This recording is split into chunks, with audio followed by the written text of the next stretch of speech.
ನಮಸ್ಕಾರ. ಕಥಾಪುಂಜ ಯೂಟ್ಯೂಬ್ ಚಾನಲ್ಗೆ ಸ್ವಾಗತ. ನಿನ್ನಿಂದಲೇ ಭಾಗ 2. ಅಮ್ಮನಿಗೆ ಎದುರು ಮಾತಾಡಿದ್ದಕ್ಕಾಗಿ ಅವರಿಗಿಂತ ಹೆಚ್ಚೇ ನೊಂದುಕೊಂಡಿದ್ದ ಶ್ಲೋಕ್. ಆದರೆ ಅವನಾದರೂ ಏನು ಮಾಡ್ತಾನೆ? ತನ್ನ ಹಿಂದಿನ ಜೀವನದಲ್ಲಿ ನಡೆದ ಘಟನೆಯಿಂದಾಗಿ ಇಂದು ಹುಡುಗಿಯರು ಮದುವೆ ಎಂದರೆ ಆಗದು. ಅದೇ ಯೋಚನೆಯಲ್ಲಿದ್ದ. ಹಾಯ್, ಎಲ್ಲರಿಗೂ ನಮಸ್ಕಾರ. ಕಥಾಪುಂಜ ಯೂಟ್ಯೂಬ್ ಚಾನಲ್ಗೆ ಸ್ವಾಗತ. ನಿನ್ನಿಂದಲೇ ಭಾಗ 2. ಅಮ್ಮನಿಗೆ ಎದುರು ಮಾತಾಡಿದ್ದಕ್ಕಾಗಿ ಅವರಿಗಿಂತ ಹೆಚ್ಚೇ ನೊಂದುಕೊಂಡಿದ್ದ ಶ್ಲೋಕ್. ಆದರೆ ಅವನಾದರೂ ಏನು ಮಾಡ್ತಾನೆ? ತನ್ನ ಹಿಂದಿನ ಜೀವನದಲ್ಲಿ ನಡೆದ ಘಟನೆಯಿಂದಾಗಿ ಇಂದು ಹುಡುಗಿಯರು ಮದುವೆ ಎಂದರೆ ಆಗದು. ಅದೇ ಯೋಚನೆಯಲ್ಲಿದ್ದವ ಅದು ಯಾವಾಗ ನಿದ್ರೆಗೆ ಜಾರಿದನೋ ಅವನಿಗೂ ತಿಳಿಯಲಿಲ್ಲ. ಕಿಟಕಿಯಿಂದ ತೂರಿ ಬಂದ ಸೂರ್ಯನ ಕಿರಣಕ್ಕೆ ನಿಧಾನವಾಗಿ ಕಣ್ಣು ತೆರೆದಳು ಅಕ್ಷು. ಅದಾಗಲೇ ಸಿಂಚು ಆಫೀಸಿಗೆ ರೆಡಿಯಾಗುತ್ತಿದ್ದಳು. ಗುಡ್ ಮಾರ್ನಿಂಗ್ ಅಕ್ಕ ಎಂದಳು ಮುದ್ದಾಗಿ. ವೆರಿ ಗುಡ್ ಮಾರ್ನಿಂಗ್ ಅಕ್ಷು, ಬೇಗ ಎದ್ದು ರೆಡಿಯಾಗಿ ಬಾ, ಇಲ್ಲ ಅಮ್ಮ ಇವತ್ತೂ ನಮಗೆ ತಿಂಡಿ ಕೊಡಲ್ಲ ಅಷ್ಟೇ ಎಂದವಳು ತನ್ನ ಕೆಲಸ ಮುಂದುವರೆಸಿದರೆ. ಅರೆ, ನಾನು ಸರಿಯಾದ ಟೈಮ್ಗೆ ಎದ್ದಿದ್ದೀನಿ, ನೀನೇನು ಇಷ್ಟು ಬೇಗ ಹೋಗ್ತಿದ್ಯಾ ಎಂದು ಪ್ರಶ್ನಿಸಿದಳು. ಅಯ್ಯೋ, ನಿನ್ನೆ ಅಷ್ಟೇ ಹೊಸ ಪ್ರಾಜೆಕ್ಟ್ ಸಿಕ್ಕಿದೆ, ಅದರ ಡಾಕ್ಯುಮೆಂಟೇಶನ್ ಇದೆ ಇವತ್ತು, ಅದಕ್ಕೆ ಸ್ವಲ್ಪ ಬೇಗ ಹೋಗಬೇಕು ಎಂದರೆ ಅಕ್ಷು ಫ್ರೆಶ್ ಆಗಲು ನಡೆದಳು. ಚಟರ್ಜಿ ಮ್ಯಾನ್ಷನ್ನಲ್ಲಿ ಮುಂಜಾವು ಎಂದಿನಂತೆ ಇತ್ತು. ಅದಾಗಲೇ ವಾಮನ್ ಹಾಗೂ ದಾಮಿನಿ ಡೈನಿಂಗ್ ಟೇಬಲಲ್ಲಿ ಕುಳಿತಿದ್ದರು ಶ್ಲೋಕ್ಗಾಗಿ ಕಾಯುತ್ತಾ. ಮನೆ ಬಿಟ್ಟು ಹೋಗುವೆ ಎಂದು ಶ್ಲೋಕ್ ಎಚ್ಚರಿಸಿದ್ದರಿಂದ ಮದುವೆ ವಿಷಯ ಸದ್ಯಕ್ಕೆ ಮಾತನಾಡುವುದು ಬೇಡವೆಂದುಕೊಂಡಿದ್ದರು. ಗ್ರೇ ಬಣ್ಣದ ಸೂಟ್ ತೊಟ್ಟು ಎಂದಿನಂತೆ ತನ್ನ ರಾಜನಡಿಗೆಯಲ್ಲಿ ಬಂದಿದ್ದ ಶ್ಲೋಕ್. ಅಮ್ಮ, ಐ ಆಮ್ ಸಾರಿ, ನೈಟ್ ಅಷ್ಟೊಂದು ರೂಢಾಗಿ ಮಾತಾಡಬಾರ್ದಿತ್ತು ಎಂದಿದ್ದ ಕೂರುತ್ತಾ. ಪರವಾಗಿಲ್ಲ ಬಿಡು ಶ್ಲೋಕ್, ನಮಗೂ ಅರ್ಥ ಆಗುತ್ತೆ, ಆದರೆ ಆದಷ್ಟು ಬೇಗ ಈ ವಿಷಯದಲ್ಲಿ ಒಂದು ನಿರ್ಧಾರಕ್ಕೆ ಬಾ ಎಂದರು ವಾಮನ್. ಅಲ್ಲಿಗೆ ಮತ್ತೆ ಮಾತು ಮುಂದುವರಿಯಲಿಲ್ಲ. ತಿಂಡಿ ತಿಂದವ ನಂತರ ತನ್ನ ಮೀಟಿಂಗ್ ಬಗ್ಗೆ ಇಬ್ಬರೆಲ್ಲ ತಿಳಿಸಿ ಆಶೀರ್ವಾದ ತೆಗೆದುಕೊಂಡು ಅಲ್ಲಿಂದ ನಡೆದಿದ್ದ. ಸಿಂಚು, ಎಲ್ಲೇ ಅಕ್ಷು, ಇನ್ನೂ ಎದ್ದಿಲ್ವಾ ಎಂದು ಪ್ರಶ್ನಿಸಿದರು ಭಾಸ್ಕರ್. ರಾತ್ರಿಯೆಲ್ಲ ಅವ್ರ ನೆನಪಲ್ಲಿ ಸರಿಯಾಗಿ ನಿದ್ರೆ ಮಾಡಿರಲ್ಲ, ಅದಕ್ಕೆ ನಾನು ಸ್ವಲ್ಪ ಹೊತ್ತು ಮಲಗಲಿ ಬಿಡಿ ಎಂದರು ಗೀತಾ. ಅಷ್ಟರಲ್ಲಿ ಗುಡ್ ಮಾರ್ನಿಂಗ್ ಎಲ್ರಿಗೂ ಎನ್ನುತ್ತಾ ಬಂದಿದ್ದಳು ಅಕ್ಷು. ಅಕ್ಷು ಪುಟ, ಹೇಗೋ ನಿನ್ನ ಎಜುಕೇಶನ್ ಮುಗಿತಲ್ಲ, ಮುಂದೆ ಏನು ಎಂದರು ಭಾಸ್ಕರ್. ಇನ್ನೇನು, ಮದುವೆ ಮಾಡೋದು ಎಂದರು ಗೀತಾ. ಅವರ ಮಾತಿಗೆ ಗಾಬರಿ ಬಿದ್ದ ಅಕ್ಷು, ದೊಡ್ಡಮ್ಮ ಇದೇನು ಹೇಳ್ತಿದ್ದೀರಾ ಎಂದಳು. ಇನ್ನೇನ್ರಿ ಮತ್ತೆ, ಈಗಷ್ಟೇ ಓದ್ ಮುಗ್ದಿದೆ, ಸ್ವಲ್ಪ ದಿನ ಆರಾಮಾಗಿರ್ಲಿ ಬಿಡಿ, ಆಮೇಲೆ ಮುಂದಿನದು ಎಂದರು ನಗುತ್ತಾ.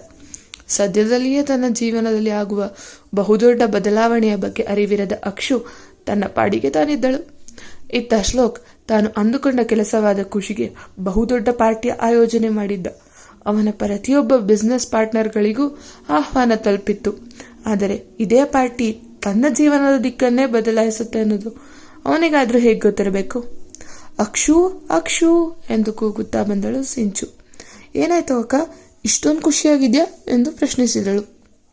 ನಮ್ಮ ಕಂಪನಿಗೆ ಒಂದು ಒಳ್ಳೆಯ ಪ್ರಾಜೆಕ್ಟ್ ಸಿಕ್ಕಿದೆ, ಅದರ ಸಕ್ಸಸ್ ಪಾರ್ಟಿ ಇದೆ ಇವತ್ತು ಸಂಜೆ, ಅದಕ್ಕೆ ಇಷ್ಟೊಂದು ಖುಷಿ ಎಂದಳು ಖುಷಿಯಾಗಿ. ವಾವಕ್ಕ, ಹಾಗಾದರೆ ಸಂಜೆ ಪಾರ್ಟಿಗೆ ನೀನ ರೆಡಿ ಮಾಡೋ ಜವಾಬ್ದಾರಿ ನಂದು ಎಂದಳು ಅಕ್ಷು. ಬರೀ ರೆಡಿ ಮಾಡೋದಲ್ಲ ಅಕ್ಷು, ನೀನು ನನ್ನ ಜೊತೆ ಬರಬೇಕು ಪಾರ್ಟಿಗೆ. ನನಗೆ ಆಫೀಸಲ್ಲಿ ಅಷ್ಟೊಂದು ಯಾರೂ ಪರಿಚಯ ಇಲ್ಲ, ಇನ್ನು ಪಾರ್ಟಿಯಲ್ಲಿ ಒಬ್ಬಳೇ ಹೇಗಿರಲಿ, ಪ್ಲೀಸ್ ಅಕ್ಷು, ನನ್ನ ಜೊತೆ ನೀನು ಬಾ ಎಂದು ಬೇಡಿಕೊಂಡಳು. ಅಕ್ಷು, ಅವಳು ಹೇಳ್ತಿರೋದು ಸರಿ ಇದೆ ಪುಟ, ಈ ರೀತಿ ಪಾರ್ಟಿಗೆಲ್ಲ ಒಬ್ಬಳೇ ಹೋಗೋದೆಲ್ಲ ಸರಿ ಇರಲ್ಲ, ನೀನು ಜೊತೆಗೆ ಹೋಗ್ಬಿಟ್ಟು ಬಾ ಎಂದರು ಗೀತಾ. ಸರಿ ದೊಡ್ಡಿ, ನಾನು ಅಕ್ಕನ ಜೊತೆ ಹೋಗ್ತೇನೆ ಎಂದು ಒಪ್ಪಿಕೊಂಡಳು ಅಕ್ಷು. ಸರಿ ಸರಿ ಬಾ ಅಕ್ಷು, ರೆಡಿಯಾಗೋಣ, ಟೈಮ್ ಆಗಿಬಿಡುತ್ತೆ ಎಂದು ಸಂಜನಾ ಅವಳನ್ನು ಎಳೆದುಕೊಂಡೇ ನಡೆದಿದ್ದಳು. ಅದು ನಗರದ ಪ್ರತಿಷ್ಠಿತ ರೆಸಾರ್ಟ್. ಹಲವಾರು ಬಿಸ್ನೆಸ್ ಮೆನ್ಗಳು ಅಲ್ಲಿ ಬಂದಿದ್ದರು. ಪಾರ್ಟಿಯ ಸಂಪೂರ್ಣ ಜವಾಬ್ದಾರಿ ಆರುಷ್ ಹೆಗಲೇರಿತ್ತು. ಯಾವುದೇ ಕೊರತೆ ಆಗದಂತೆ ನೋಡಿಕೊಳ್ಳಲು ಅವನಿಗೆ ತಿಳಿಸಿದ್ದ ಶ್ಲೋಕ್. ಅಂತೆಯೇ ತನ್ನ ಕೆಲಸವನ್ನು ಅಚ್ಚುಕಟ್ಟಾಗಿ ನಿಭಾಯಿಸುತ್ತಿದ್ದ ಆರುಷ್.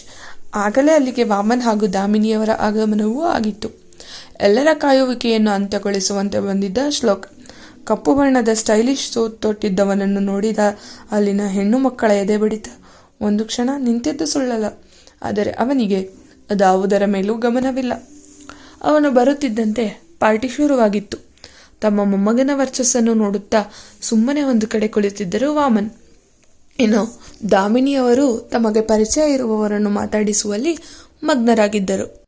ನೀಲಿ ಬಣ್ಣದ ತುಂಬು ತೋಳಿನ ಗೌನ್ ತೊಟ್ಟು ಬಹಳ ಮುದ್ದಾಗಿ ಕಾಣುತ್ತಿದ್ದ ಅಕ್ಷುವನ್ನು ನೋಡಿ ದೃಷ್ಟಿ ತೆಗೆದರು ಗೀತಾ. ಸಮಯವಾಗುವುದೆಂದು ಅಕ್ಷರಾಳನ್ನು ಕರೆದುಕೊಂಡು ಹೊರಟೇ ಬಿಟ್ಟಳು ಸಿಂಚನ. ಕೊನೆಗೂ ಪಾರ್ಟಿ ನಡೆಯುವ ಸ್ಥಳಕ್ಕೆ ತಲುಪಿದ್ದರು ಅಕ್ಷರ ಹಾಗೂ ಸಿಂಚನ. ತನ್ನ ಜೊತೆ ಕೆಲಸ ಮಾಡುವವರಿಗೆಲ್ಲ ತಂಗಿಯನ್ನು ಪರಿಚಯಿಸಿದ್ದಳು ಸಿಂಚು. ಅಲ್ಲಿ ಎಲ್ಲರೂ ಅವಳ ಅಂದವನ್ನು ಹೊಗಳುವವರೇ.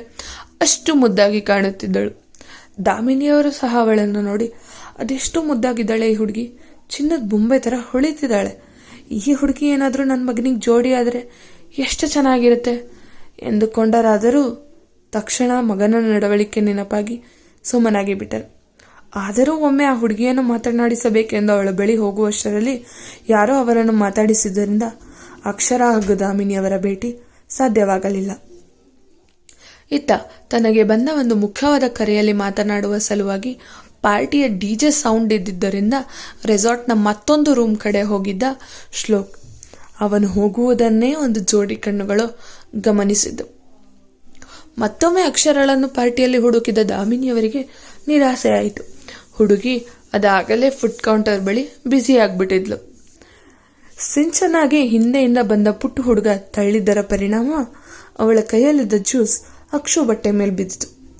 ಅಯ್ಯೋ ಅಕ್ಕ, ನನ್ನ ಬಟ್ಟೆ ಎಲ್ಲ ಹಾಳಾಯಿತು, ನೋಡ್ಕೊಂಡು ಕುಡಿಬೇಕಲ್ವಾ ಎಂದಳು ಬಟ್ಟೆ ಒದರುತ್ತೆ.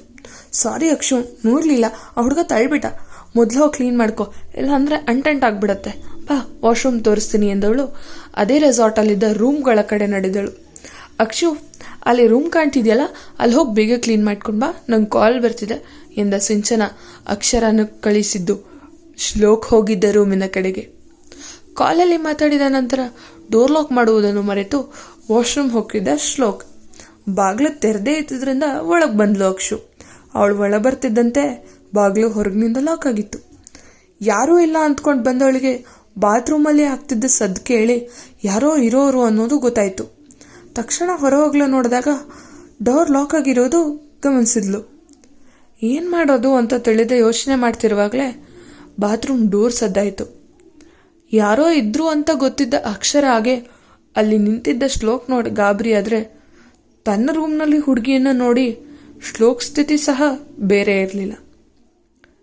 ಹಾಗಾದರೆ ಶ್ಲೋಕ್ ಮತ್ತೆ ಅಕ್ಷರ ಭೇಟಿ ಮತ್ತಿನ್ನೇನಕ್ಕೆ ನಾಂದಿ ಆಗಬಹುದು ನೋಡೋಣ.